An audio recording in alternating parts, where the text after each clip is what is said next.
They would signify that in their friend each loved his own soul. The higher the style we demand of friendship, of course the less easy to establish it with flesh and blood. We walk alone in the world. Friends such as we desire are dreams and fables. But a sublime hope cheers ever the faithful heart, that elsewhere in other regions of the universal power souls are now acting, enduring, and daring, which can love us and which we can love. We may congratulate ourselves that the period of non-age, of follies, of blunders, and of shame is past in solitude. And when we are finished men, we shall grasp heroic hands in heroic hands. Only be admonished by what you already see, not to strike leagues of friendship with cheap persons, where no friendship can be. Our impatience betrays us into rash and foolish alliances, which no God attends. By persisting in your path, though you forfeit the little, you gain the great. You demonstrate yourself so as to put yourself out of the reach of false relations, and you draw to you the firstborn of the world, those rare pilgrims whereof only one or two wander in nature at once, and before whom the vulgar great show as spectres and shadows merely. It is foolish to be afraid of making our ties too spiritual, as if so we could lose any genuine love. Whatever correction of our popular views we make from insight, nature will be sure to bear us out in, and though it seem to rob us of some joy, will repay us with a greater. Let us feel, if we will, the absolute insulation of man. We are sure that we have all in us. We go to Europe, or we pursue persons, or we read books in the instinctive faith that these will call it out and reveal us to ourselves. Beggars all.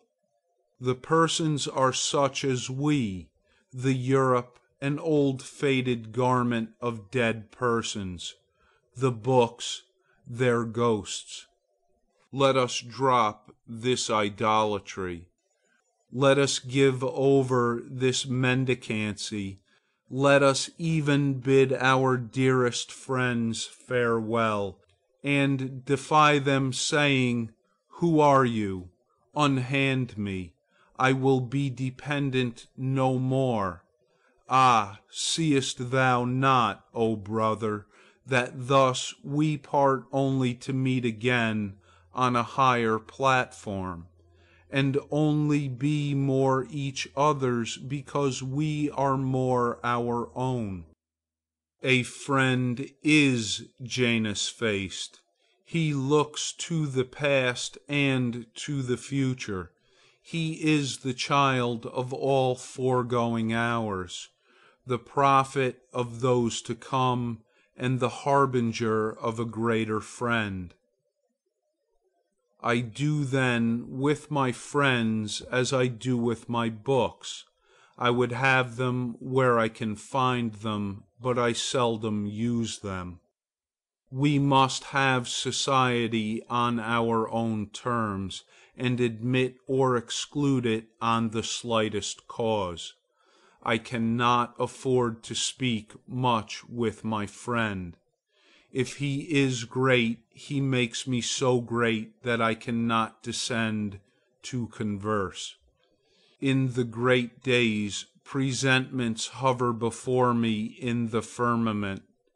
I ought then to dedicate myself to them. I go in that way I may seize them. I go out that I may seize them. I fear only that I may lose them receding into the sky, in which now they are only a patch of brighter light. Then, though I prize my friends, I cannot afford to talk with them and study their visions, lest I lose my own. It would indeed give me a certain household joy to quit this lofty seeking, this spiritual astronomy, or search of stars, and come down to warm sympathies with you, but then I know well I shall mourn always the vanishing of my mighty gods. It is true, next week I shall have languid moods, when I can well afford to occupy myself with foreign objects.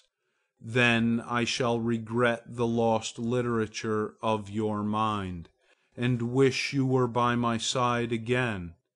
But if you come, perhaps you will fill my mind only with new visions, not with yourself, but with your lustres, and I shall not be able any more than now to converse with you. So I will owe to my friends this evanescent intercourse. I will receive from them not what they have, but what they are. They shall give me that which properly they cannot give, but which emanates from them. But they shall not hold me by any relations less subtle and pure. We will meet as though we met not, and part as though we parted not. It has seemed to me lately more possible than I knew to carry a friendship greatly on one side without due correspondence on the other. Why should I cumber myself with regrets that the receiver is not capacious? It never troubles the sun that some of its rays fall wide and vain into ungrateful space, and only a small part of the reflecting planet. Let your greatness educate the crude and cold companion. If he is unequal, he will presently pass away. But thou art enlarged by thy own shining, and no longer a mate for frogs and worms, dost soar and burn with the gods of the Empyrean. It is though a disgrace to love unrequited, but the great will see that true love cannot be unrequited. True love transcends the unworthy object and dwells and broods on the eternal. And when the poor interposed mask crumbles, it is not sad, but feels rid of so much earth, and feels its independency the surer. Yet these things may heartily be said without a sort of treachery to the relation. The essence of friendship is entireness, a total magnanimity and trust. It must not surmise or provide for infirmity. It treats its object as a god, that it may deify both. End of Friendship. Recording by Robert Scott. July 7, 2007.